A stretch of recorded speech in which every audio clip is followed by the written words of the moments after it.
Hello everyone, welcome back to my channel. কেমন আছো তোমরা? পিউয়ের রান্নাঘরে সকলকে স্বাগত জানাই। আজ অনেক দিন পর নতুন একটি রেসিপি নিয়ে হাজির হয়ে গেছি।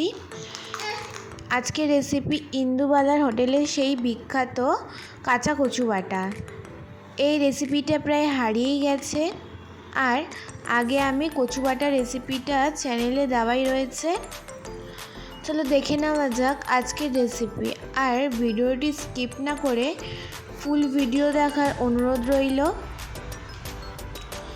কাঁচা কচু বাটা করার জন্যে মান কচু অর্ধেক নিয়েছি।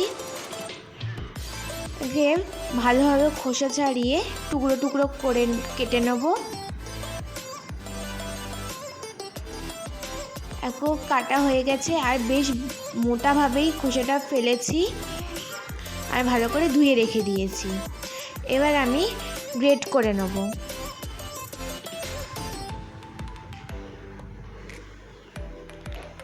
এখন একটা গ্রেট করে নিচ্ছি। এবার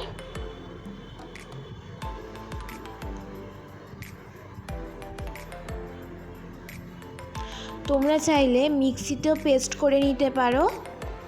আমি এইভাবে গ্রেট করে নিয়ে তারপর আমি শিলনোড়ায় বাটবো। তো গ্রেট করা হয়ে গেছে।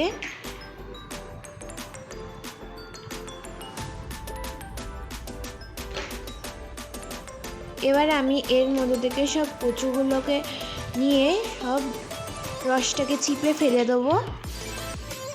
দেখো, রসটাকে চিপে ফেলে দিচ্ছি। কচু বাটায় কিন্তু রস রাখা চলবে না, তাহলে কিন্তু গলা চুলকানোর সম্ভাবনাটা রয়েছে। দেখো, পুরো একদম ছাড়া ছাড়া হয়ে গেছে। আবারও নেব, আবারও নিয়ে আমি রসটা চিপে ফেলে দিচ্ছি। এই দেখো, এক ফোঁটাও যেন রস না থাকে।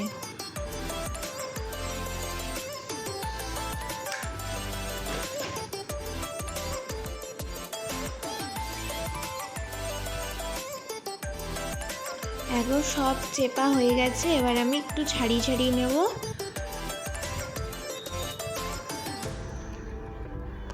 দেখো, ছাড়ানো হয়ে গেছে। এবার আমি এই যে নারকেল কুচোনো রয়েছে, মানে নারকেল কোড়ানো রয়েছে, এবার নারকেল কোড়াটা আমি দিয়ে দিলাম। এটা পুরোটাই দেবো না, অর্ধেকটা দেব।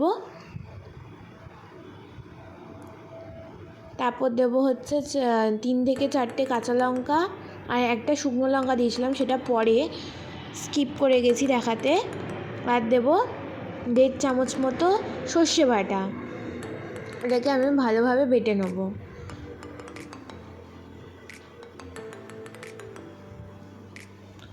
তারপর দেব, এর মধ্যে বাটা হয়ে গেছে, 2 ভাত ধরে বেটেছি। তোমরা চাইলে কিন্তু মিক্সিতে পেস্ট করে নিতে পারো। বারবার বলছি, এটা কিন্তু আমি 2 ভাত ধরে পেস্ট করেছি, মানে বেটেছি শিলনোড়ায়।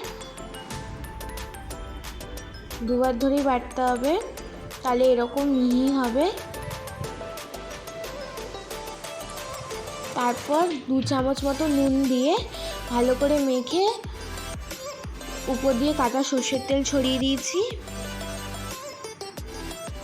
আর দেখো, আজকের রেসিপিটা আশা করি আপনাদের ভালো লেগেছে। যদি ভালো লেগে থাকে অবশ্যই বাড়িতে বানিয়ে খাবেন। আর রেসিপিটি যদি ভালো লেগে থাকে অবশ্যই লাইক, কমেন্ট অ্যান্ড শেয়ার এবং চ্যানেলটি সাবস্ক্রাইব করে দেবেন। আজকের জন্য এইটুকুই। আবার পরের দিন নতুন রেসিপি নিয়ে হাজির হব। ততক্ষণ ভালো থেকো, সুস্থ থেকো।